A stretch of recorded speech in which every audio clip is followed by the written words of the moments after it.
Dear learner, welcome to my YouTube channel Learn with Joy, and we will be continuing our video lecture series on object oriented programming Java. This is part 11.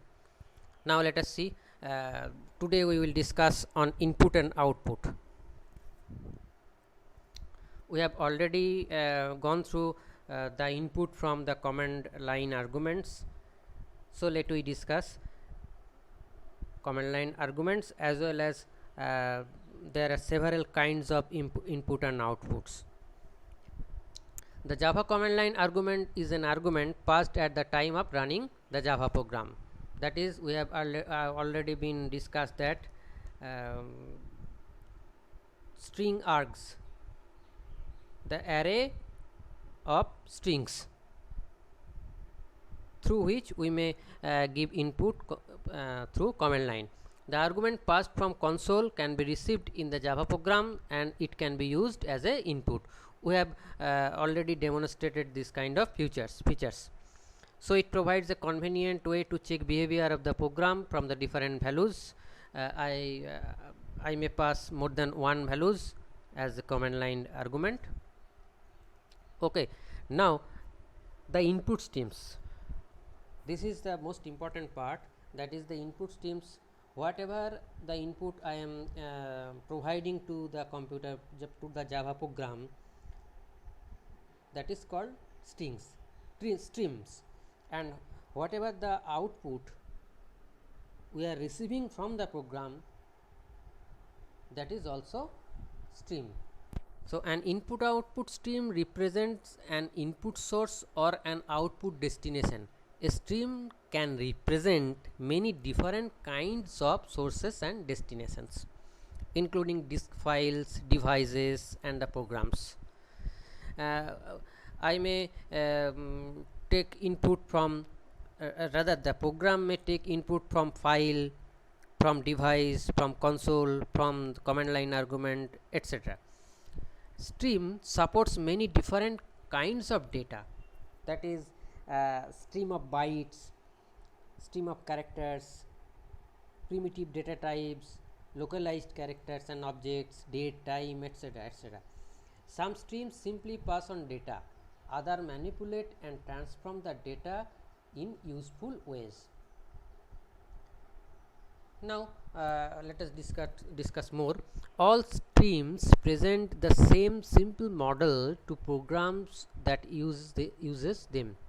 A stream is a sequence of data, as we have discussed earlier, that stream is a sequence of data. A program uses an input stream to read data from a source, one item at a time, as there are maybe multiple sources.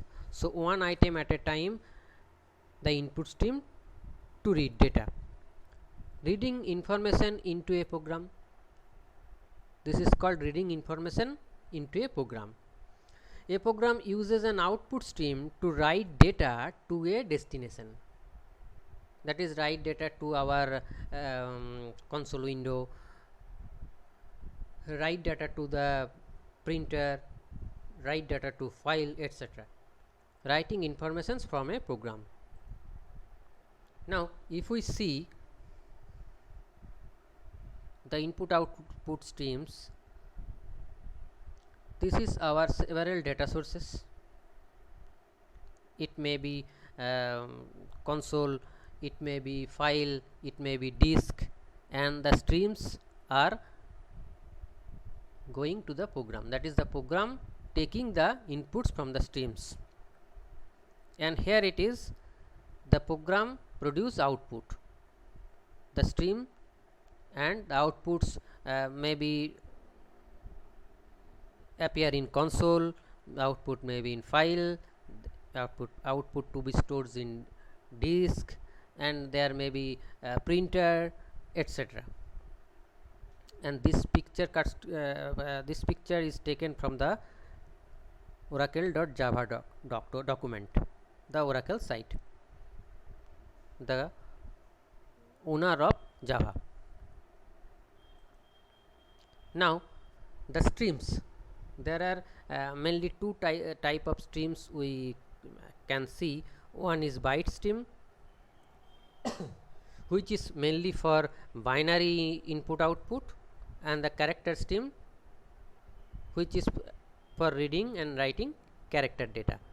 There are two methods, input stream method and output stream methods, and in the character stream manipulation there are two methods, reader and writer, read method and write method.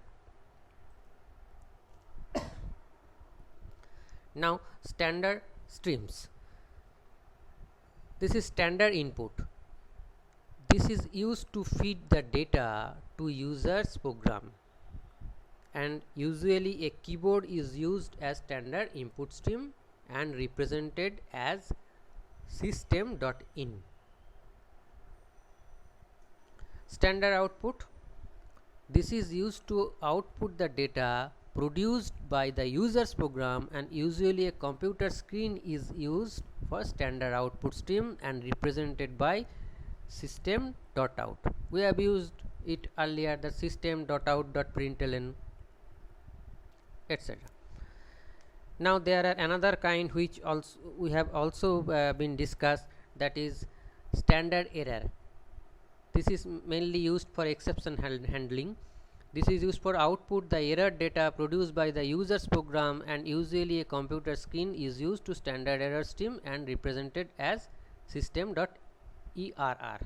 Instead of using system.out.println, we may use system.err, which is mainly used, once again I am saying that this is mainly used in exception handling. Now the scanner class. There are several ways of using the input output in Java program, a little bit complicated rather than C and C++. However, the scanner class is used to get user input, and it is found in the java.util package. There are several Java packages I will discuss in my next classes, that java.lang, java.io, java.util, etc. To use the scanner class, create an object of the class and use any of the available methods found in the scanner class documentation. In our example, we will use the next line method, which is used to read strings. Now let us see a small example of scanner class. We have to import java.util.scanner class scanner1. I have named it scanner1, public static void main stringers, which is similar to our previous example. Scanner my object, this is an object, and new scanner system.in. Create a scanner object.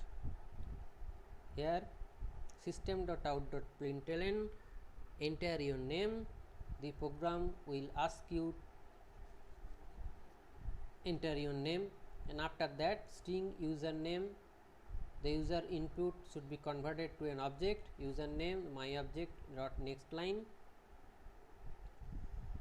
System.out.println, your name is, this is the output produced, this is the input part,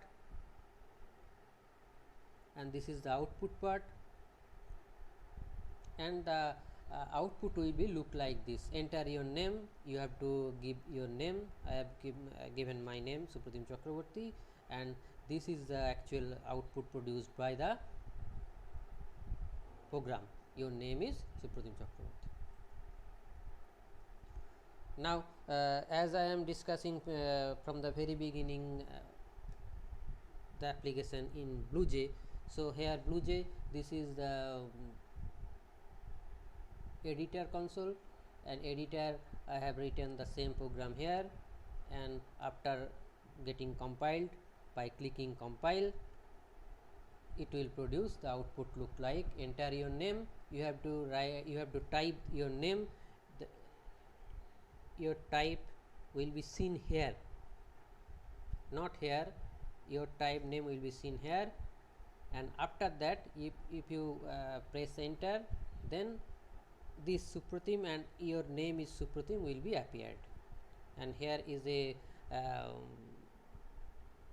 written document can only enter input while your programming is running, otherwise no type is possible here. Now this is the output and this is an example of input output. Now this is a very beginning of our input output discussion. We will discuss later on about input output and Java packages, etc. So thank you all. Reference for further reading: Java 2 the complete reference, Herbert Schild, Internet, Oracle Java documentation, etc. Thank you on behalf of my YouTube channel Learn with Joy. If it is useful, then like, share and subscribe.